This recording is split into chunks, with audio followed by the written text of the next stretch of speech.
खबरें आती हैं कि ये लोग धार्मिक स्थानों के ऊपर भी कब्जा करते हैं और फिर उनको हटाने के लिए काफी जोर जबरदस्ती करनी पड़ती है, कंप्लेनें करनी पड़ती हैं, लेकिन सत्य कहेंगे, सत्य लिखेंगे, सत्य चलेंगे। दीपक सिंह, दैनिक क्षण समाचार से।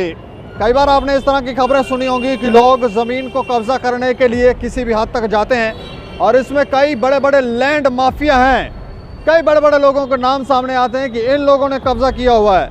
कई तो नेताओं के भी नाम सामने आते हैं, लेकिन कई बार इस तरह की भी खबरें आती हैं कि ये लोग धार्मिक स्थानों के ऊपर भी कब्जा करते हैं और फिर उनको हटाने के लिए काफ़ी ज़ोर ज़बरदस्ती करनी पड़ती है, कंप्लेनें करनी पड़ती हैं। लेकिन अब जो खबर मैं आपको सुनाने जा रहा हूँ वो शक्तिनगर वार्ड नंबर 39 से है। यहाँ पर इस्कॉन मंदिर कमेटी की तरफ से नरेंद्र वर्मा, जो वहाँ पर मैनेजर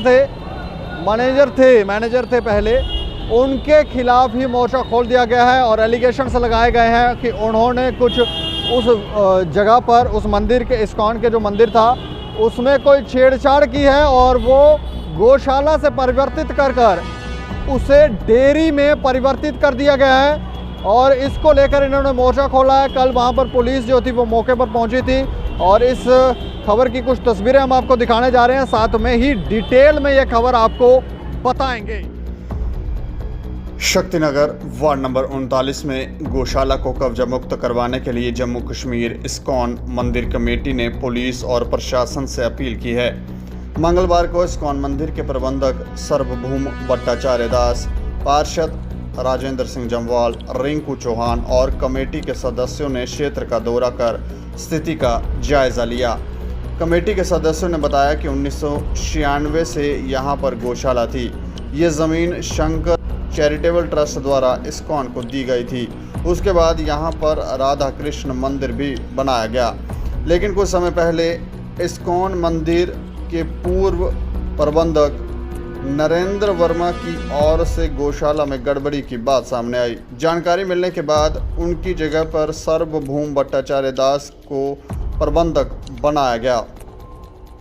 नरेंद्र वर्मा ने कुछ साथियों की मदद से गौशाला पर कब्जा कर लिया और उसे डेयरी के रूप में तब्दील किया, इसलिए मामले में कार्रवाई की जाए। मंगलवार को मंदिर कमेटी ने क्षेत्र का दौरा कर स्थिति का जायजा लिया और पुलिस से जल्द गौशाला को कब्जा मुक्त कराने की मांग उठाई है। और ये प्रभु जी हैं, ये इन्होंने जो धीरे धीरे करके बूढ़ी जो बीमार गाय हैं, कोई भी हो, चाहे जर्सी हो या देसी हो, उनकी सेवा में लगे। बाहर से कोई गाय आई उसको बाहर नहीं करते थे, खिलाते पिलाते थे और वहीं रहती थी, गाय की सेवा करते थे। और उसके बाद धीरे धीरे फिर इनको भी यहाँ से निकाला। हमने इनको समझाया, हमारे प्रभु जी हैं बड़े, इन्होंने भी समझाया कि ऐसा मत करो, लेकिन ये नहीं माने। फिर इनको समझाया, बहुत कुछ ऐसे काम करते थे जो भी बता नहीं सकते हम। तो इनको फिर गुरुजी ने कहा कि तुम लोग वहाँ हरिद्वार में जहाँ से आए थे, हमारा मंदिर है हरिद्वार, वहाँ पर जाकर सेवा करो फिर से। तो इन्होंने क्या किया, ये जब ये प्रभु जी यहाँ थे तब ये लोग भी आते थे। इन्होंने धीरे धीरे करके कब्जा किया और इनको भी निकाला यहाँ से। और फिर ये लोग यहाँ पर आकर ज़बरदस्ती बैठ गए और किसी को यहाँ पर अभी घुसने नहीं दे रहे। और हालांकि हमने पुलिस में भी रिपोर्ट की है, लेकिन कोई अभी उसका हमें निर्णय नहीं मिल रहा। इन बदमाशों को यहाँ से निकाले पुलिस। जी हाँ, हमने रिपोर्ट दी है उनको, आगे देखें क्या करती है गवर्नमेंट उनके ऊपर। धन्यवाद। इस पूरी खबर में नरेंद्र वर्मा जी का पक्ष जानना ज़रूरी था और जब उनसे बात हुई है तो उन्होंने कहा कि इस मामले की मुझे कोई जानकारी नहीं है, कोई छेड़छाड़ मेरी तरफ से नहीं की गई है और ना ही कोई टर्मिनेशन का लेटर मुझे मिला है। और ये जो जितने भी आरोप लगाए गए हैं वो बेबुनियाद है।